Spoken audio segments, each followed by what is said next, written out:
life right now.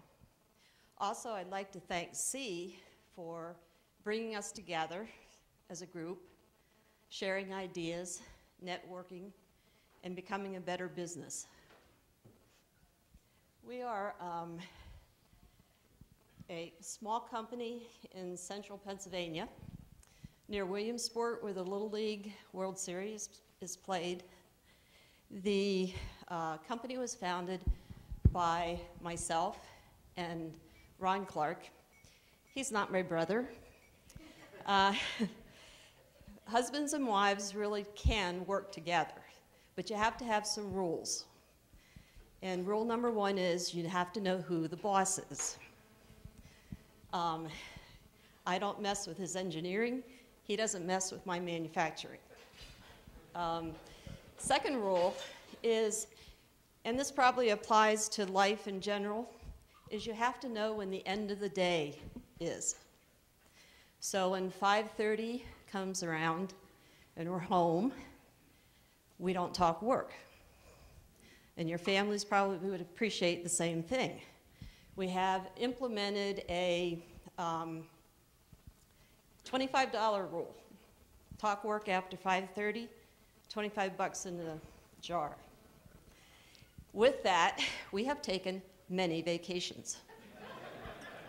So what does Clark Technology do? We're a small business, 42,000 square feet of manufacturing space. We have 33 employees. We basically make fluid handling systems. So what? Where do we fit into aerospace?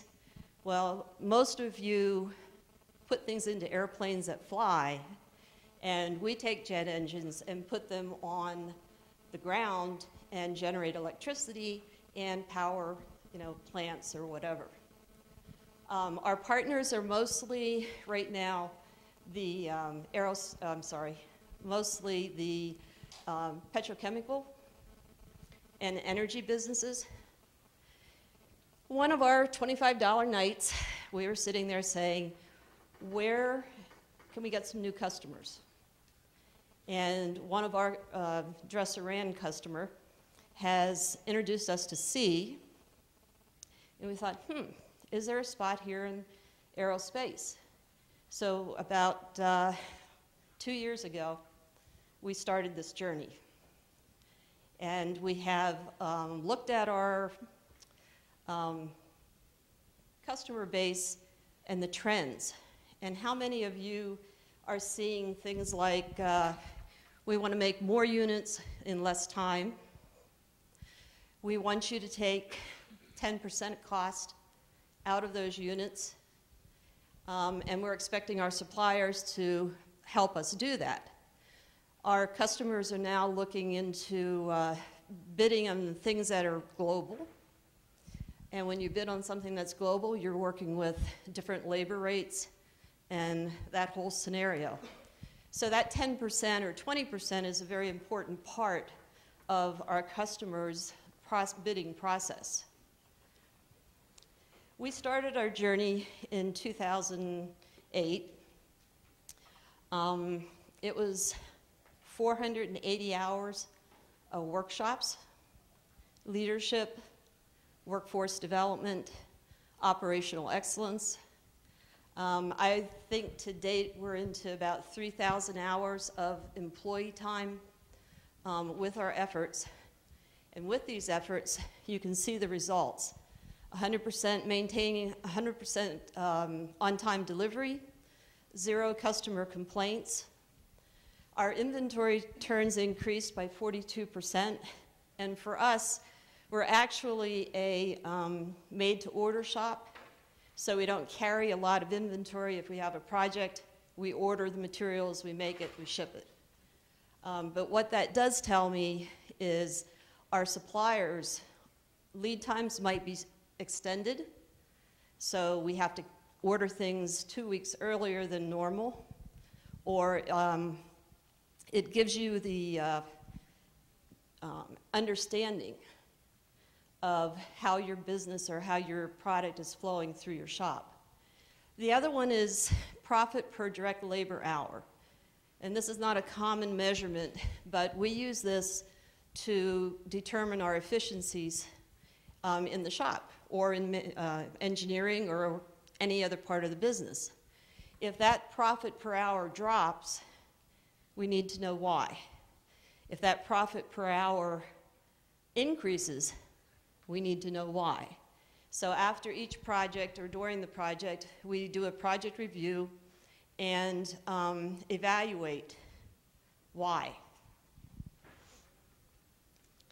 How did we get to those increases? I mean, anytime you show an increase in inventory turn or profitability, you're talking cash. Same thing Marcel was talking. You know, you want to have that cash flow available. We took our lean journey. One of the first things, of course, we do is value stream mapping. And the value stream mapping showed us where our bottlenecks were. So, okay, great, we got the bottleneck identified, figured out how to take that bottleneck and make it not a bottleneck. And lo and behold, another bottleneck shows up.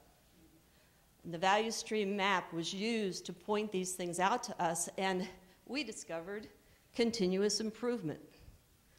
That was the hardest part of our journey, 480 hours worth of workshops, and you walk out of them and go, what was that all about?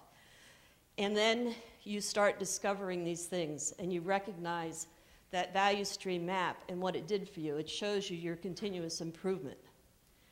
The standard work, we have probably over 107 processes identified, standard work written for them. Fortunately, the state of Pennsylvania has a program that they will give you money, grant money, to do this type of a journey.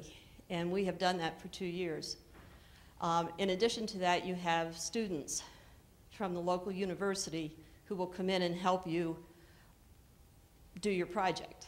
And we had 3 interns for 2 years that helped develop all our standard works. Most importantly is we have opportunity teams. And these opportunity teams are groups of 6 people. About every 6 to 8 weeks we have lunch. They present via PowerPoint opportunities that increase safety, quality, efficiencies, everything, profitability, that type of thing has to be part of their presentation.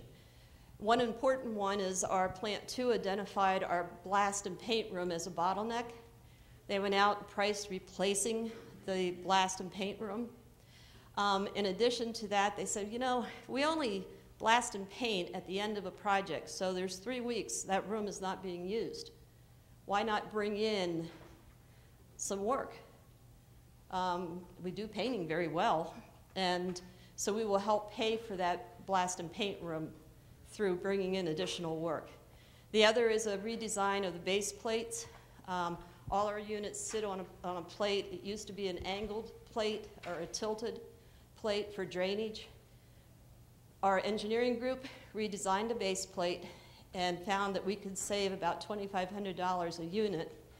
And in turn, now our 10% or that part of that 10% can be given back to the customer, and we don't lose the profit. So with that, I'd like to get everybody thinking out of the box and see how we can partner. Thank you.